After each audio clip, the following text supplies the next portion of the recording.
আল্লাহ কে চিনেন? আরে বলেন না আল্লাহ কে? আল্লাহ ওসির থেকেও ছোট, ঠিক না? এসপির থেকে, ডিসির থেকে। এসপি ফোন করলে তো ঘাম বাইরে যায়,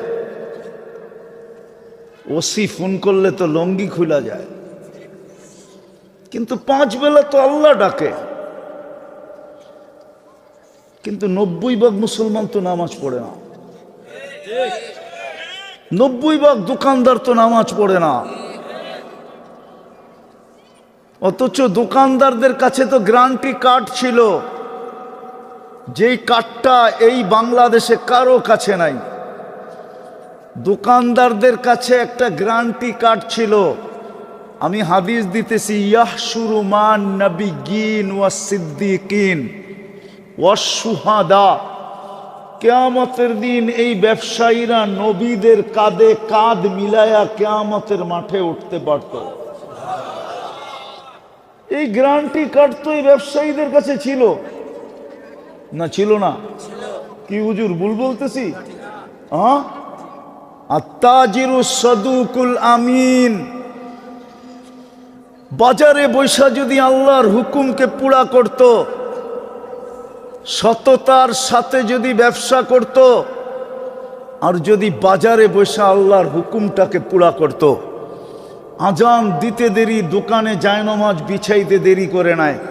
আমি মসজিদে যাইতে বলতেছি না, দোকানে যদি জায়নামাজ বিছাইতে দেরি না করত, কমসে কম 4 বেলা তো এই বাজারের বাজারিরা দোকানেই নামাজ পড়ে, জোহর, আসর, মাগরিব, এশা, তারপরে না বাড়িতে যায়। 4 বেলাই যদি দোকানে নামাজ পড়তো। রাগ হয় না, পায়ে হাত রাখি, পায়ে হাত রাখি। বলেন এই চেহারাটা কালকে আল্লাহকে কি করে দেখাবো? যে আল্লাহ আমাকে ব্যবসা দিল। আমি আমার আসল কথার দিকে চলে যেতেছি। আমরা বেশি দিন এখানে থাকবো না, আছি বটে, কিন্তু অচিরেই আমরা এখান থেকে চলে যাব।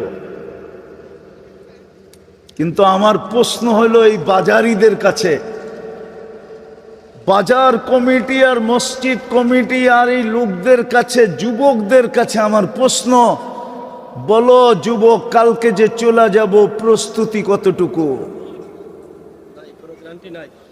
প্রস্তুতি কতটুকু? গ্যারান্টি না, প্রস্তুতি কতটুকু?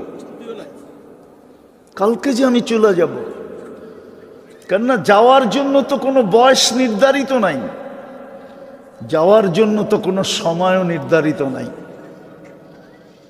যে যুবক চলে যাবে বাচ্চা থেকে যাবে, অথবা বাচ্চা থেকে যাবে যুবক চলে যাবে, অথবা যুবক থেকে যাবে বৃদ্ধ চলে যাবে, অথবা দিনে যাবে রাত্রে যাবে না, অথবা রাত্রে যাবে দিনে যাবে না, সকালে যাবে দুপুরে যাবে না, দুপুরে যাবে বিকালে যাবে না, বিকালে যাবে সন্ধ্যায় যাবে না। কোনো সময়ও তো নির্ধারিত নাই। কিন্তু প্রস্তুতি কতটুকু? আল্লাহ তো প্রস্তুতি দেখবে, অন্য কিছু তো দেখবে না। দুনিয়ায় কার কি পজিশন আল্লাহ এটা দেখবে না। যদি দেখতেন, আমি 2-4টা দেখাই। আল্লাহ যদি সোসাইটি দেখতেন, সোসাইটি, তাহলে মক্কার মানুষের জাহান্নামে যাওয়ার সুযোগ ছিল না। মক্কার চেয়ে উত্তম জমিন আল্লাহ বানান নাই। হুজুররা একমত হবে না, জান্নাতের চেয়ে উত্তম জমিন মক্কার জমিন। জান্নাতে আল্লাহর ঘর নাই, মক্কায় আল্লাহর ঘর আছে। জিগা হুজুর বলক, জান্নাতে আল্লাহর ঘর আছে কিনা? মসজিদ আছে জান্নাতে? কেবলা আছে জান্নাতে? নাই। মক্কায় তো আল্লাহর ঘর। মক্কার মানুষের জাহান্নামে যাওয়ার সুযোগ ছিল না। মক্কা তো হেরেন, মক্কা তো মান দাখালাহু কানা আমিনা, মক্কা তো মাসাবাতাল লিন্নাসি ওয়া আমনা, মক্কা তো হলো আউয়ালা বাইতিন উদিয়া লিন্নাসি লাল্লাযী বিবাক্কাতা মুবারাকান হুদাল লিল আলামিন। আমি তো এতটি কোরআন থেকে দিলাম। যদি আল্লাহ বংশ দেখতেন, তাইলে কোরাইশিদের জাহান্নামে যাওয়ার কোনো সুযোগ ছিল না। মুহাম্মদুর রাসূলুল্লাহ তো কোরাইশি। আপনি মুহাম্মদুর রাসূলুল্লাহ চিনেন না, দিছেন তো তফসিরুল কোরআন, শানের এসালত দিতেন, তাইলে মুহাম্মদুর রাসূলুল্লাহ চিনাইতাম। মুহাম্মদুর রাসূলুল্লাহ কে? আমরা তো চিনি না কার উম্মত, শুধু বলি আমরা মুহাম্মদুর রাসূলুল্লাহর উম্মত, কিন্তু আমরা চিনি না। মুহাম্মদুর রাসূলুল্লাহ চিনি, যদি চিনতাম তাহলে আমার যুবকরা এই ডিজাইনের চুল কোনোদিন কাটতো না। ওদের সমস্ত চুলের ডিজাইন নেটের থেকে নেওয়া। আমি সারা দুনিয়া ঘুরে ওদের ডিজাইন পাই নাই, পরে নেটের ভিতরে ঢুকা দেখছি ওদের সব ডিজাইন নেটের ভিতরে রাখা। ওরা এই লালমোহনেও 50 টাকার চুল 500 টাকা দিয়া কাটে, জিজ্ঞাসা করেন। ঈদের রাত্রে 1000 টাকা দিয়া কাটে, জিজ্ঞাসা করেন ওদেরকে। ওরা মুহাম্মদুর রাসূলুল্লাহ চিনলে ওরা কোনোদিন চুলের ডিজাইন এরকম হতো না। ও জানতো আমার জন্য 23 বছর কে চোখের পানি ঝরাইছে, আমার জন্য কে কাঁদতে কাঁদতে দুনিয়ার থেকে চলে গেছে, কে কবরে আমার জন্য এখনো কাঁদে, কে কবর থেকে আমার জন্য কাঁদতে কাঁদতে উঠবে। এই যুবকরা জানে না, এই উম্মতই জানে না।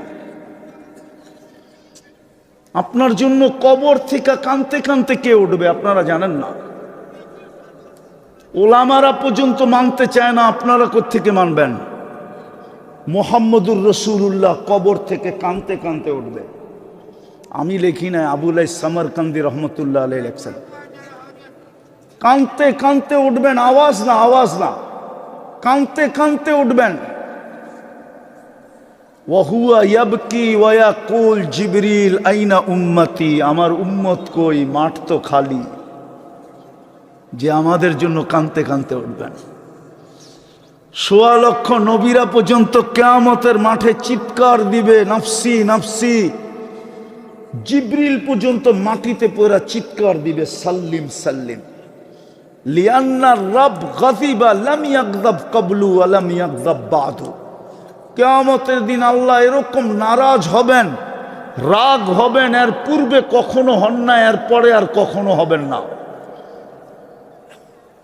জিবরিল পর্যন্ত মাটিতে পড়ে চিৎকার দিবে, লুটু পুটু খাবে। অথচ আপনার আমার জন্য মুহাম্মদুর রাসূলুল্লাহ চিৎকার দিতে থাকবে, রব্বি উম্মতি উম্মতি। রব আমার উম্মতকে বাঁচান, আমার উম্মতকে বাঁচান। অথচ যেই উম্মতের একজন একটা ইউনিয়ন পরিষদের চেয়ার পাওয়ার জন্য মরতে রাজি, মারতে রাজি, অথচ কিয়ামতের দিন মাকামে মাহমুদ পাবে, 1 সেকেন্ডের জন্য বৈশা দেখবেন না। আল্লাহ জিজ্ঞাসা করবে, বসেন না? বলছে যে 3 জায়গায় ছুটবে ও বসবে কি করে? 3 জায়গায় দৌড়াইতে থাকবে, হাউজে কাউসার, মিজান আর পলসেরাত। উম্মতকে নিজের হাতে পানি পান করাবে, মিজানের কাছে এইসব প্রতিশ্রুতিগুলা কাজে লাগাবে, আর পলসেরাতে যায় দেখবে উম্মত পার না হইতে পারলে দুরুদ গাঠি মাথায় দিয়ে পার করায় দেবে। 3 জায়গায় ছুটবে আর উম্মতি উম্মতি বলে চিৎকার দিতে থাকবে। আজকে উম্মত যুবকরা চিনে না, ওই নবীকে চিনে না। চিনলে ওদের চুলের ডিজাইন এরকম হতো না, আমরাও চিনি না। চিনলে আমার সমাজের নারী কোনোদিন বেপরদা হতো না। হায় হায়, পুরুষ কোনোদিন দাড়িতে, যেই দাড়ি দিছেন জান্নাতে যাওয়ার জন্য, ওই দাড়িতে কোনোদিন শেপ হতো? রাগ হয় না, পায়ে হাত রাখে। এই উম্মতকে দাড়ি দিছেন জান্নাতে যাওয়ার জন্য, জান্নাতে। ওইগুলো আমাদেরকে জিজ্ঞেস করেন। জামানার সবচেয়ে বড় মুহাদ্দিস মারা যাওয়ার পরে জিজ্ঞাসা করছে, কি খবর কি? কয় দাড়ি দেখায়া জান্নাত। কয় দাড়ি দেখায়া জান্নাত মানি? আল্লাহ জিজ্ঞাসা করছিলেন, বুড়া কি নিয়ে আসছস? হাদিস, দাড়ির হাদিস মনে উঠছে তো বইলা দিছি, কিচ্ছু নিয়ে আসি নাই, শুধু দাড়ি নিয়ে আসছি। আল্লাহ চেতা বলছে দাড়ি? চেতেন কেন? আপনি কি বলেন নাই জিবরিলকে? জিবরিল আলাইহিস সালাম কি বলে নাই আমাদের নবীজিকে? আমাদের নবীজি কি বলেন নাই সাহাবায়ে কেরামকে? সাহাবায়ে কেরাম কি বলে নাই আমাদেরকে? আপনি নাকি সাদা দাড়ি দেখলে লজ্জা পান, শাস্তি দেন না। ইন্নাল্লাহা লা ইয়াস্তাহি যী শাইবাতিন শাইয়াবা ফিল ইসলাম, যেই ব্যক্তি ইসলাম অবস্থায় ইসলামের ভিতরে নিজের দাড়ি পাকায় ফেললো, আল্লাহ ও সাদা দাড়ি দেখলে লজ্জা পান, শাস্তি দেন না। তা আল্লাহ হাসি দিয়া বলছেন সবাই সত্য বলছে, আমিও সত্য বললাম, তোকে মাফ করে দিলাম। ওই উম্মত দাড়ি শেভ করে কি করা? রাগ হয় না। আমার কথা শুরু ছিল আমরা আছি, অচিরেই থাকবো না, অচিরেই থাকবো না। শূন্য দুনিয়া শূন্য হবে, এটাই সত্য। একদিন এই দুনিয়াটাও থাকবে না, এটাও সত্য। কিন্তু আপনার আমার প্রস্তুতি কতটুকু, আল্লাহ তো প্রস্তুতি দেখবে, আর কিচ্ছু দেখবে না। প্রস্তুতির বিনিময়ে আল্লাহ আমাদেরকে কিনবেন। আল্লাহ কোরআনে বলতেছে ইন্নাল্লাহ হাশতারা, আল্লাহ বলে তোকে আমি কিনতে চাইতেছি, কিনতে। আল্লাহ কিনতে চান, বিনিময় কিসের বিনিময়ে কিনবেন? কোরআনে বইলা দিছেন আল জান্নাত, তোকে জান্নাতের বিনিময়ে কিনবো।